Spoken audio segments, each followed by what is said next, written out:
संत महापुरुषों ने सच्चाई को समय से खोला और सबके कान तक आवाज पहुंचा दी कि तुम्हारा कलयुग में सत्य कर्म क्या है, सत्य धर्म क्या है, सच्ची नीति क्या है, सच्ची साधना, सच्ची पूजा पाठ क्या है। अब ये शारीरिक इंद्रियों की पूजा पाठ ये कलयुग में नहीं है। बड़े साफ शब्दों में कहा है, जब तुम शरीर इंद्रियों से पूजा पाठ, तीर्थ व्रत, दान, हवन, जप, यज्ञ, गंगा स्नान करोगे तो क्या मिलेगा? मान मिलेगा, सामान मिलेगा, सम्मान मिलेगा। अगर आत्मा से भजन करोगे तो भगवान मिलेगा। ये भगवान पाने वाली पूजा और वो सम्मान सामान पाने वाली पूजा। अब तुम कौन सी चाहते हो? भगवान पाने वाली पूजा पाठ करना चाहते हो कि सामान मिलने वाला? अरे चाहे दोनों कर लो, चाहे एक कर लो।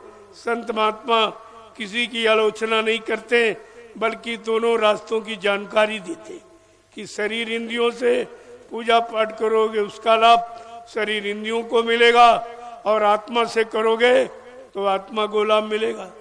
मन शरीर इंद्रियों से पूजा पाठ किया जाता और आत्मा से भजन किया जाता।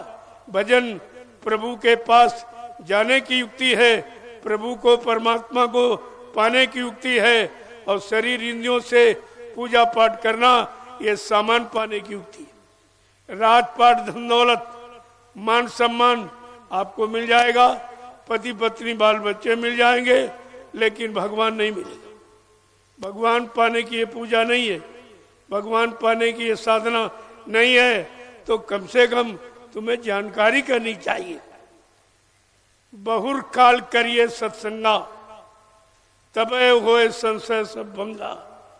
गोस्वामी महाराज ने कहा, बहुत समय तक तुम सत्संग करो, पढ़ो पढ़ाओ, सुनो सुनाओ नहीं, करो। करने का अनुभव होता है, करने का फल मिलता है, और सुनाने का और सुनने का कोई फल किसी को मिला हो तो बता दे। अरे सामान सम्मान मिल जाएगा, लेकिन भगवान नहीं मिलेगा, न सुनाने वाले को न सुनने वाले को। ये दोनों अधूरे रह जाएंगे, तुम्हारा जीवन व्यर्थ में चला जाएगा। बहुत बहुत गई, रही थोड़ी, वो वे जाने वाली है। अगर अब भी नहीं सोचे तो फिर कब सोचोगे? अगर मानव जीवन ये निकल गया तो दोबारा आपको नहीं मिलेगा। मानव जीवन में जीवात्मा को अधिकार परमात्मा से मिलने का है, और 83,99,999 योनियां जिस्म शरीर, यद्यप उनमें भी आत्मा है, लेकिन उसमें आत्मा को परमात्मा से मिलने का अधिकार नहीं है। क्यों? कोई शरीर एक तत्व का, कोई दो तत्व का, कोई तीन तत्व का, कोई चार तत्व का, के मानव शरीर पांचों तत्वों से परिपूर्ण है। क्षिति जल पावक गगन समीरा, पंच तत्वया रचित शरीरा, जल पृथ्वी अग्नि वायु आकाश, 5 मसालों को मिलाकर विचित्र कारीगरी से भगवान ने इस मनुष्य मंदिर को अपने हाथ से बनाया। ये भगवान का बनाया और ईंट पत्थर वाला इंसान का बनाया। मैं आपसे यही तो पूछता हूँ, तो भगवान अपने वाले में आएगा कि तुम्हारे ईंट पत्थर वाले में? ईंट पत्थर वाले में कभी आया है? किसी को मिला? रे कोई बता दे, किसी को मिला है?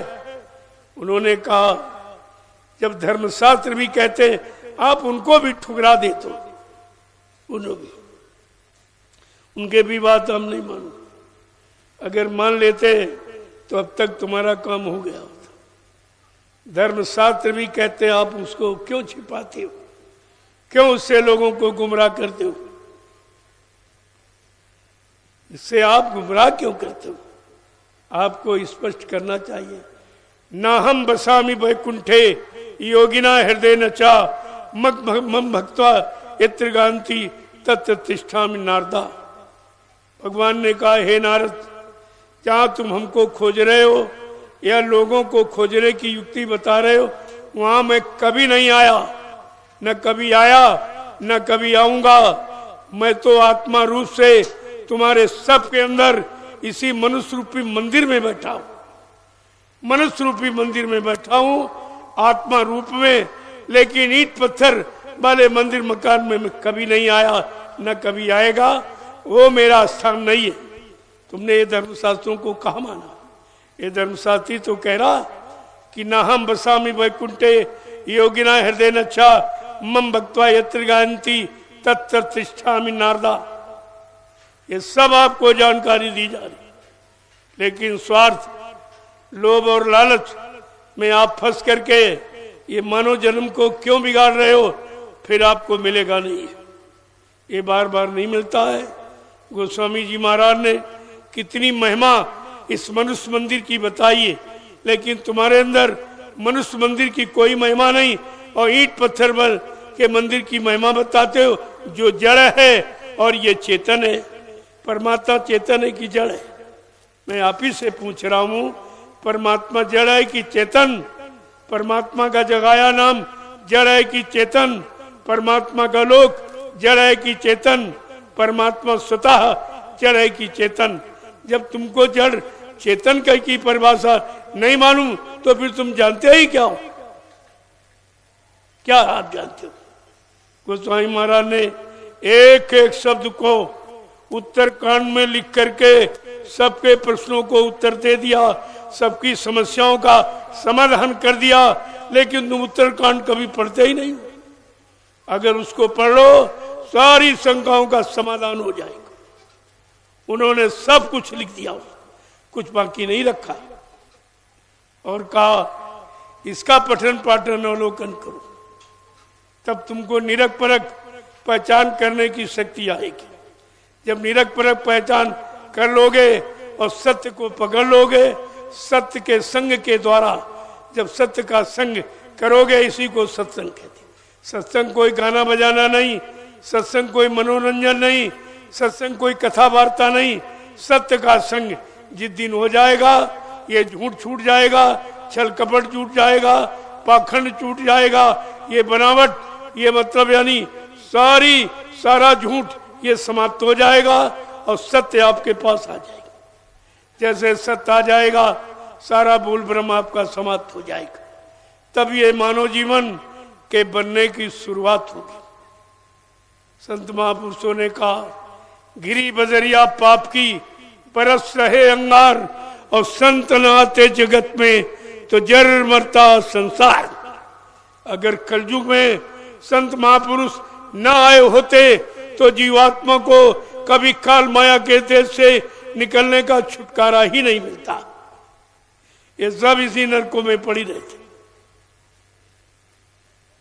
ये 4,84 लाख नरकों की योनियां, जिसमें से केवल मानव शरीर को अधिकार है, और वो भी तुम्हारा गंदे खान पान में जा रहा, गंदी संसोबत में जा रहा, गंदे कर्म करने में जा रहा, वो भी तुम खराब कर रहे हो।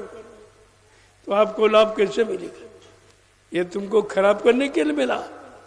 गोस्वामी महाराज ने क्या लिखा कि बड़े भाग मानुष तन पावा और सुर दुर्लभ इस सदग्रंथन गावा। जितने सच्चाई के ग्रंथ हैं वो सब ये प्रमाणित करते हैं कि करोड़ों जन्मों की तपस्या, करोड़ों जन्मों के पुण्य, करोड़ों जन्मों की सेवाएं जब जीव की एकत्र हुई, उनका उदय होने का वक्त आया, तब परमपिता परमात्मा ने आपको ये मनुष्य मंदिर भेंट किया। किसके लिए? परमात्मा को पाने के लिए।